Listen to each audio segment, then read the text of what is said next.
Isang video teaser ang inilabas ng ABS-CBN Film Production sa kanilang Facebook account. Sa video teaser ay kapwa makikita ang logo ng Star Cinema at GMA Pictures bilang pahiwatig sa kanilang collaboration para sa isang bagong pelikula.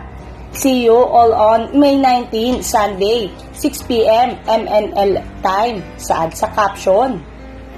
Hindi naman napigilan ng mga netizen na ma-excite lalo na tila may ideya na sila kung anong pelikula ang bubuuin ng Star Cinema at GMA Pictures. Ito rin kasi ang kauna-unang pagkakataon na magsasanib puwersa ang dalawang production company. Kwento ng ilang netizen.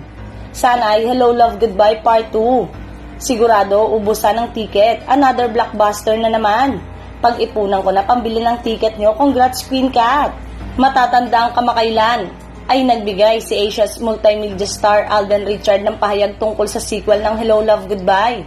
Pero bago pa man ito, ay naamoy na raw ng mga netizen na sinisimula na itong lutuin dahil sa Instagram post ni Direk Cathy Garcia Sampana.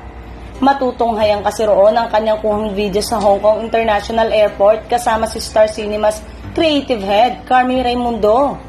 Matagal na kasi talagang hinihirit ng fans ang sundan ng nasabing pelikula at ngayon, single na sikat, ay lalong lumalakas ang panawagang ituloy ito.